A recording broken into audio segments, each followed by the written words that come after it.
최근 중국의 대만 침공 가능성이 다시금 국제적 주목을 받고 있다.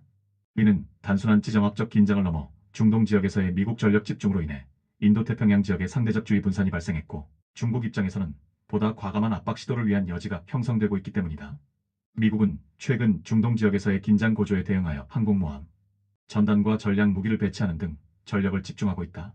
이와 관련된 대응 대상 중 하나는 이란의 영향력 아래 있는 후티 반군으로, 이는 국제 해상 물류와 안보에 대한 위협으로 간주되고 있다. 이러한 중동 전력 집중은 인도태평양 방어 자산의 주의 분산을 초래하며, 이로 인해 중국은 대만 주변 해역에서 군사훈련과 압박 수위를 높이며 심리적 군사적 주도권을 확대하고 있다. 이와 같은 배경 위에서 중국이 대만을 침공할 가능성은 오랫동안 국제사회의 주요 관심사였다. 중국은 대만을 자국의 역사적 법적 영토로 간주하며 하나의 중국 원칙을 헌법과 외교의 기조로 삼고 있다. 특히 시진핑 체제는 조국 통일을 정치적 유산으로 남기고자 하는 의지가 강하며, 이러한 기조는 대내 결속의 수단이자 외교 전략의 핵심으로 기능하고 있다. 경제적 관점에서도 대만은 중국이 기술적 자립을 달성하기 위해 반드시 넘어서야 할 고지로 여겨진다. 세계 반도체 산업의 병목 지점이자 AI 고성능 연산, 칩 분야에서 절대적인 기술력을 보유한 TSMC와 그 생태계는 중국에게 전략적으로 매우 매력적인 목표다. 여기에 더해 대만 해협은 동아시아 해상권의 핵심 위치에 있으며, 만약 중국이 대만을 장악하게 된다면 인도태평양 지역의 해상 질서 재편과 미국, 일본, 한국, 필리핀으로 이어지는 안보 라인에 균열을 일으킬 수 있다. 그러나 침공은 그만큼의 정치, 경제, 군사적 리스크를 동반한다. 특히 외교적 고립은 중국의 식량 에너지 기술 안보 전반에 실질적 타격을 줄 수 있다. 중국은 곡물과 콩, 옥수수 등 식량의 상당 부분을 해외에서 수입하고 있으며, 특히 브라질, 미국, 호주 등으로부터의 농산물 수입에 의존한다. 침공으로 인해 국제 제재가 발생할 경우 이들로부터의 수입 경로가 차단되거나 가격이 급등할 수 있다. 에너지 측면에서도 중국은 석유와 천연가스 수입 비중이 높으며 해상 수송로가 봉쇄될 경우 심각한 공급 불안에 직면할 수 있다. 아울러 반도체 장비, 소재, 항공기 부품 등 고부가 가치 산업에서 필요한 첨단 기술 또한 대부분 외국 기업과의 협력에 기반하고 있어 서방의 수출 통제는 핵심 산업의 마비를 초래할 수 있다.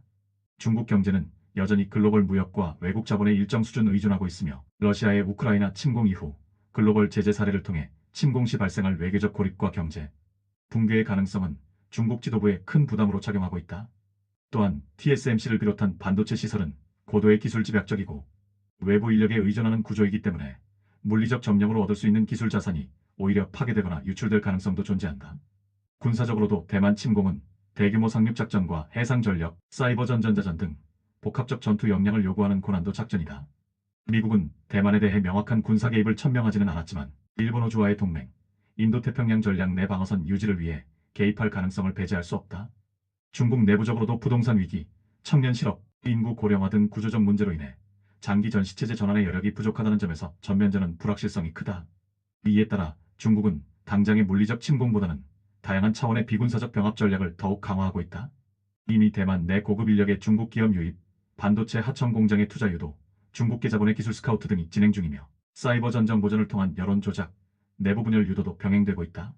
이러한 회색지대 전략은 무력 충돌 없이 대만의 전략적 자산과 영향력을 장기적으로 흡수하기 위한 움직임으로 볼 수 있다. 최근 미국의 고율 관세 및 리쇼어링 정책은 중국에 대한 외부 압박 수단이 되고 있지만, 미국 또한 내부 정치 혼란과 경제 불안으로 인해 직접 군사 개입에 나설 여지는 제한적이다. 중국은 이러한 미국의 상황을 기회로 삼아 침공보다는 사실상 지배를 목표로 하는 전략을 꾸준히 수행 중이다. 특히 최근 미국이 중동 지역에서 이란과 후티 반군에 대응하기 위해 항공모함 전단과 전략, 무기 전력을 집중 배치함에 따라 인도태평양 지역에서의 전력 공백이 일시적으로 발생하고 있다. 중국은 이 틈을 활용해 군사훈련과 전방위 압박 수위를 높이고 있으며, 대만 주변 해역에서의 무력 시위도 점차 과감해지고 있다. 이는 중국이 주도권을 줄 수 있는 심리적 공간을 넓히는 결과로 작용하고 있다. 결과적으로 중국의 단기 침공 가능성은 낮다.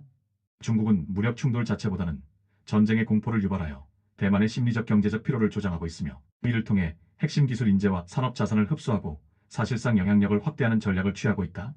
이러한 전략은 점진적인 병합과 지배 구조를 형성하는 데 초점이 맞춰져 있으며, 외부의 실질적인 방어 의지를 약화시키는 심리전도 병행되고 있다. 동시에 중국은 AI 기술을 중심으로 상업적, 산업적 응용 분야에서 빠르게 성장하고 있으며, 특히 방대한 양의 데이터를 통제 가능한 체계 속에서 수집 활용하고 있다는 점에서 미국보다 데이터 기반 AI 경쟁에 유리한 측면이 있다.